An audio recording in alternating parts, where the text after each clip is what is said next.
So we've enjoyed unprecedented economic success over the last 29 years.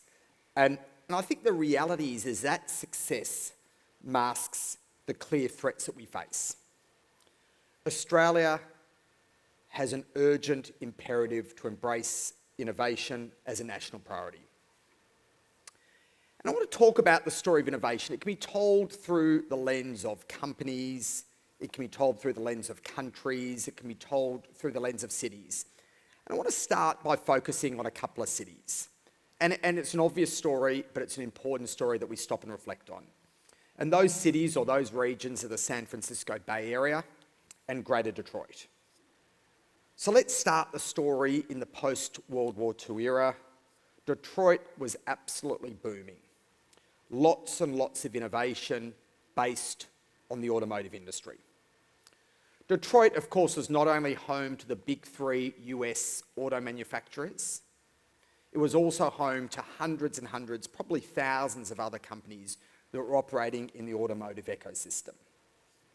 The region was growing fast, people were coming to the region, lots of high-paid, stable manufacturing jobs. So what happened? What happened to Detroit? Well, firstly, a lot of competition emerged from global automotive manufacturers, particularly from Japan through the 60s and 70s and 80s, number one. Secondly, the automotive industry went from a high-growth, innovative industry to a low-growth, commoditised industry. But the other thing that happened in that period is the primary driver of innovation in the world changed. And the predominant source of innovation in that period, starting in the late 60s and early 1970s, was computer hardware and software and subsequently the internet.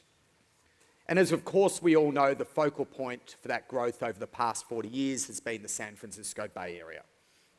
And so over the past 40 years, Detroit's population has halved. And so when you look at it in a day-to-day sense, it's hard to see the changes day to day. But when you look at it in a relatively short span of history, a 40-year period, we've seen their population halve, high unemployment, urban decay. The Bay Area, its population has more than doubled and has produced so many of the most innovative companies in the world, but also literally millions of highly paid, highly productive and incredibly rewarding jobs. So we started Square Peg nearly 8 years ago, back in 2012. And a big part of the reason why we started Square Peg is we wanted Australia to be more like the Bay Area than Detroit, more like Israel than Greece. And we thought that we could play a small role in that story.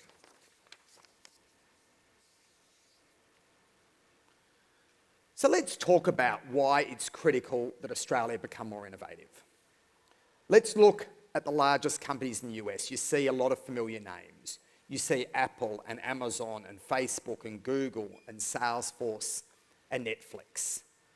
Companies that are all relatively young companies, a generation or less old, and companies that have software-driven business models. They are pioneering existing industries, they're pioneering new industries, they're disrupting existing industries, and have high growth, highly scalable business models. It's the same story if we look in China.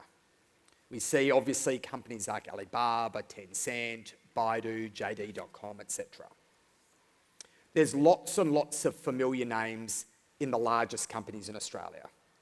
ANZ, NAB, Westpac, IAG, Suncorp, Woolworths, etc. If you look at the largest 10 companies in Australia today, and I think this may actually apply to the largest 20 companies, but certainly the largest 10, nine of them are a century or more old. We are simply not seeing that wave of new companies disrupt our existing large companies. And our future is dependent upon producing a large number of incredible startups that become the best in the world at what they do. Our largest companies have never been more vulnerable than they are today.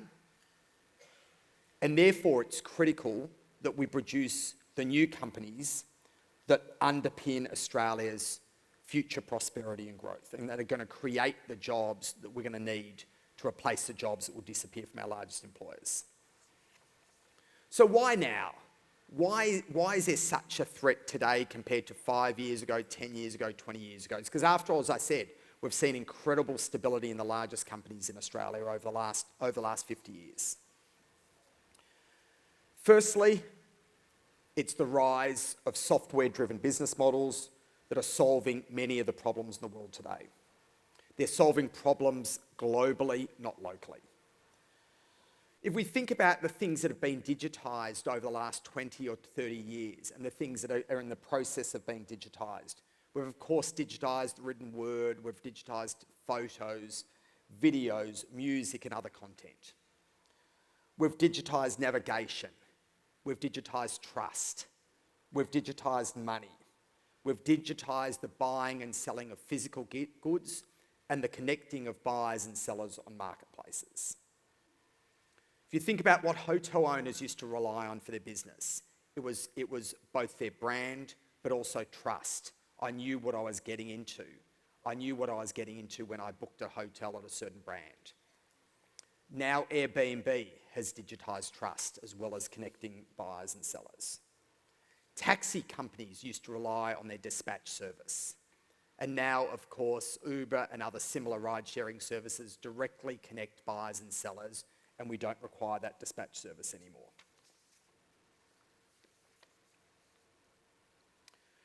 So clearly the digitisation of just about everything has got to be bad news for our largest companies that have traditionally relied on selling goods or services by traditional means and traditional channels, physical means, traditional means of distribution, etc. And so not only are problems being solved by software, they're being solved globally, not locally. And these are business models that are accessing a global population from day one by the ubiquity of the internet. The thing about the internet is not just the global access, but essentially it enables for the first time zero distribution costs. So zero distribution costs on the one hand, but enormous expenditure required in R&D on the other hand. Google, one example, spends over $20 billion on R&D every year. Over $20 billion on R&D every year. That is an order of magnitude larger.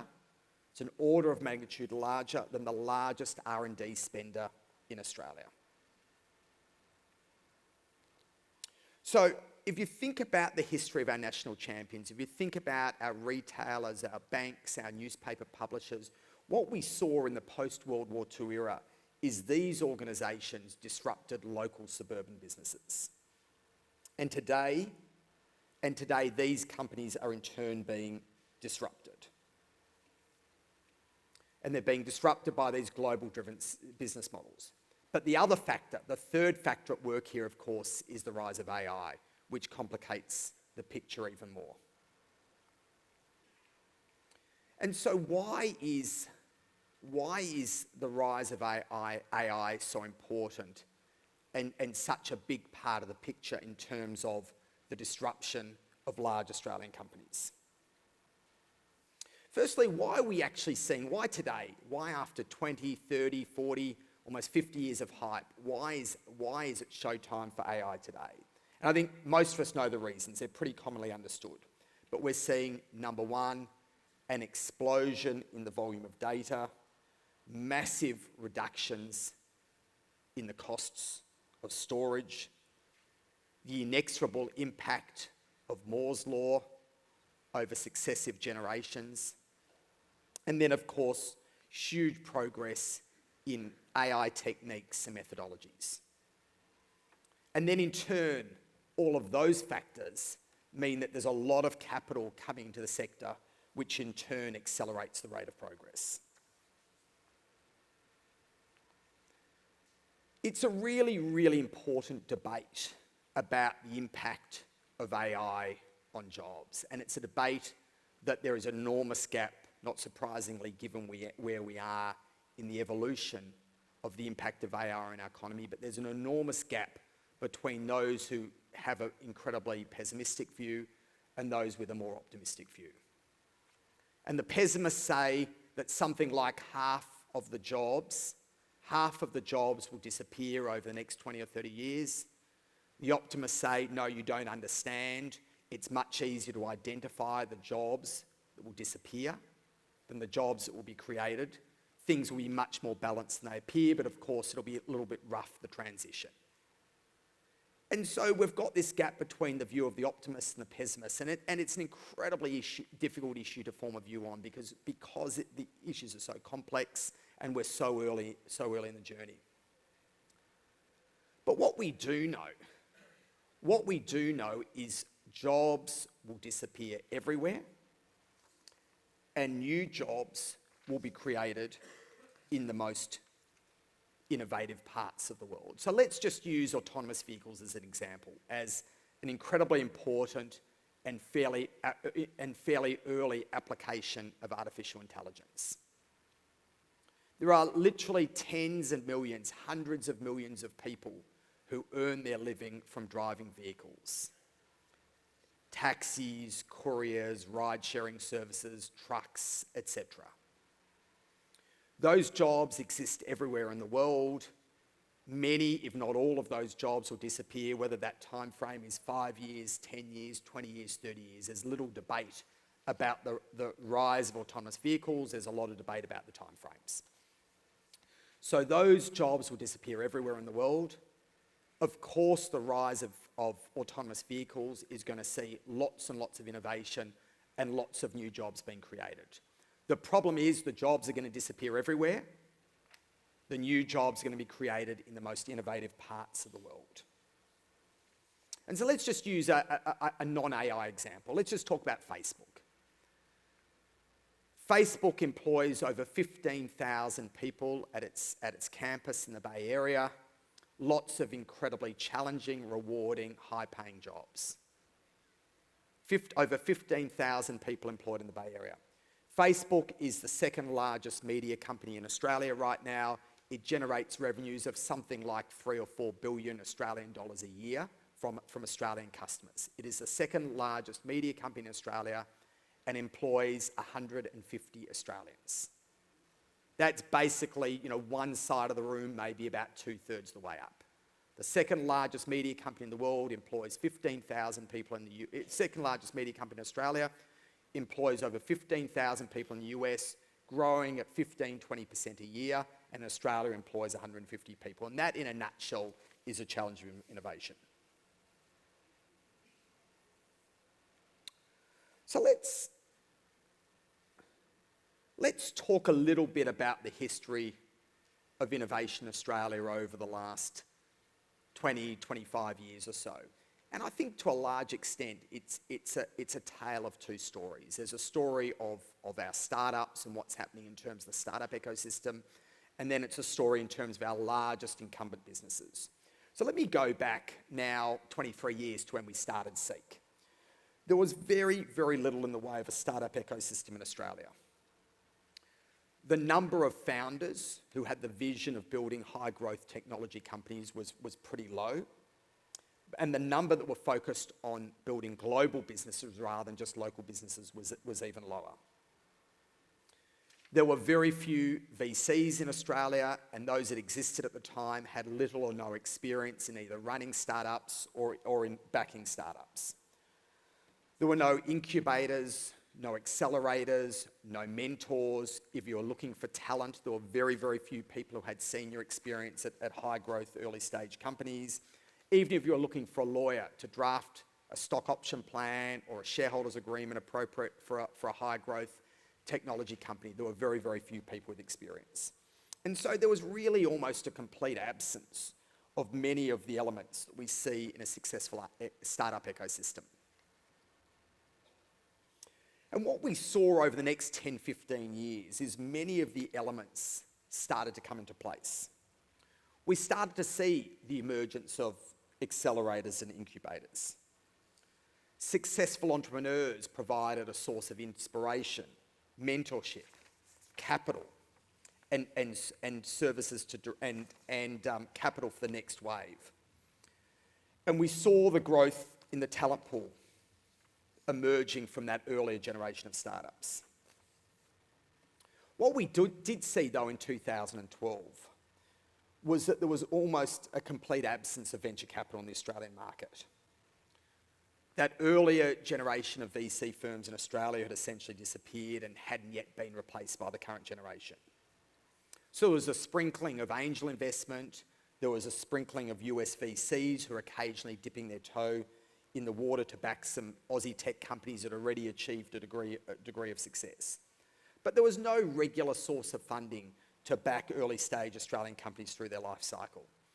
And if you think about that environment, and you think in that period we saw the emergence of pretty extraordinary businesses like Atlassian and Envato and Campaign Monitor and Aconex, and most of those businesses bootstrap themselves, and that is a really incredibly impressive achievement by those founders.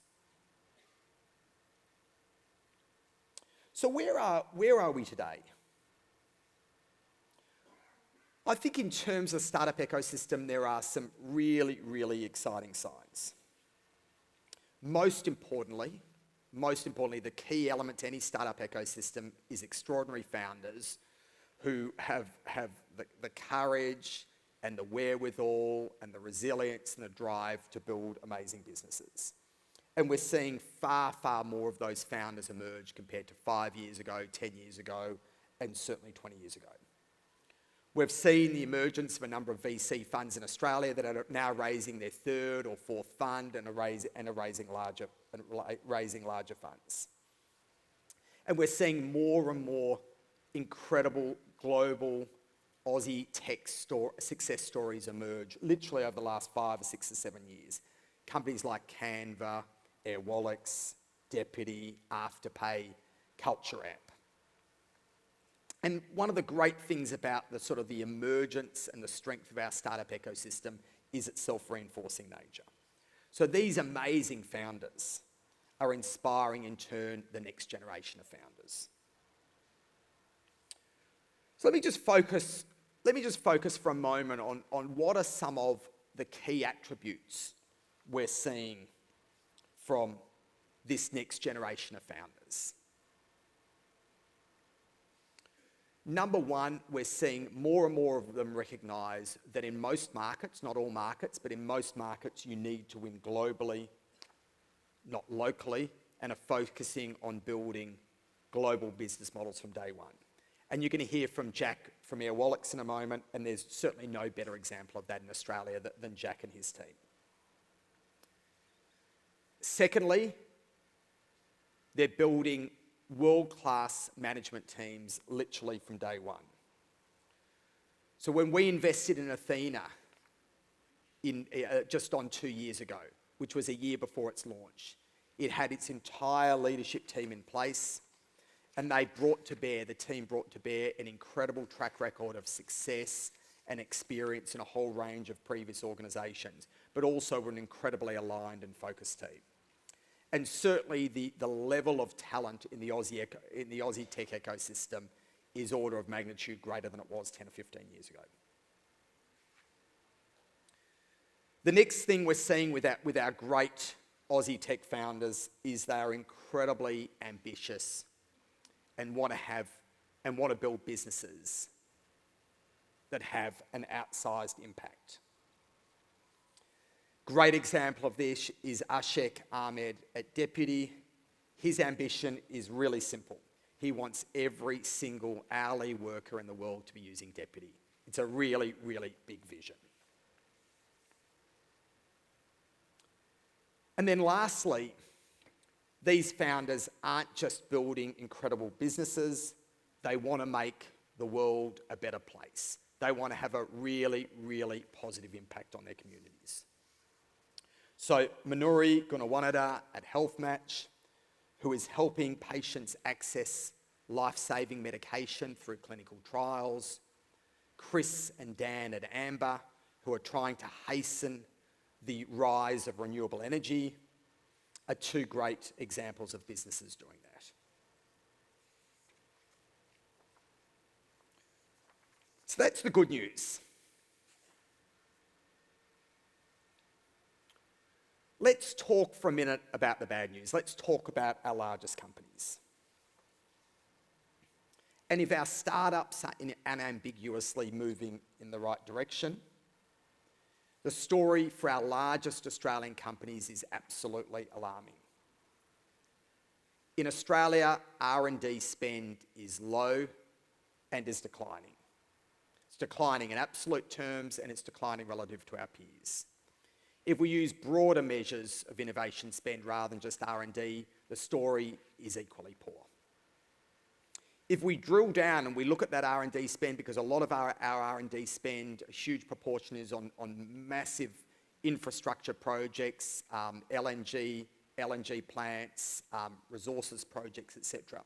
But if we drill down and look at R&D spend in Australia that is focused on IT, if you drill down and look at R&D spend focused on IT, and if you accept the premise that a lot of the value being created in the world is by software-driven business models, then Australia, in terms of R&D spend on IT, is the second lowest in the OECD, ahead of only Greece. Our largest companies prefer to distribute profits in the form of fully franked dividends rather than investing in innovation. And our companies pay much higher dividends than their peers and invest less in R&D. And so in simple terms, many of our largest companies have a burning platform, and these companies employ millions of Australians. They buy goods and services from other Australian companies. They pay tens of billions of dollars in taxes. Their decline will impact every single person in this room. So what should we be doing about it? What are some of the things that we can be doing to drive more innovation in Australia? Number one, our education system. We have an education system in Australia that is designed for a 20th century, perhaps even a 19th century world, but unfortunately we're living in a highly dynamic, fast-moving 21st century world. So much of our education system is based on teaching facts that people can find on Google rather than helping students gain skills and develop competencies around critical thinking, analysis, and articulating themselves coherently. We need to increase our investment in STEM education and make that a core part of curriculum. But at the same time, we need to increase our focus on skills that differentiate between success and failure in today's world. We need to arm students with the tools to develop their skills in areas like leadership, resilience, empathy, curiosity. Our education system is the most traditional and conservative industry in this country and requires radical change. Changes in our education system have the potential to be the single most important catalyst for change. It's going to enable millions and millions of people to have more rewarding careers and have a huge impact on our society as a whole. We need to liberalise our immigration system. There's never been a time in history where Australia is better positioned to attract incredible talent to our country. A combination of our proximity to the fastest growing region in the world and the fact that many, many people perceive the US being closed for business and not open to immigration means that we've got this incredible opportunity to attract a wave of talent to Australia, and we need more open and liberal immigration laws. We need to do everything in our power to inspire and encourage the next generation of founders. And that's not about policy, that's not about government policy, that's about all of us. There's no more rewarding career than solving really, really big problems on a global scale, and we need more and more of our best and brightest saying, this is the direction that I want my career to take, rather than going for the perceived safe option. Because the reality is the safe option probably isn't that safe. And we know that our incredibly successful founders, like Jack and Melanie and Cliff at Canva and many other founders, are in turn inspiring the next generation of founders. We need to change our tax system. Our tax system means that a profit that a company makes after they've paid tax is more valuable in the hands of the shareholder than it is in the company. That in turn incentivises companies to pay high dividends. Our largest shareholders, our largest institutions have become addicted to dividends. If you're a CEO of a board of a company and you want your share price to rise, there's one really, really simple way to do it in Australia, and that's increase your dividend. It works really, really well in the short term. It just doesn't work so well in the long term. So let me finish on this note. Our moonshot should be for Australia to be the most innovative nation on earth in the next 20 or 30 years. We have an incredible amount to be thankful and grateful for living in Australia. But if we want to continue that incredible quality of life, we need to embrace change. Thank you very much.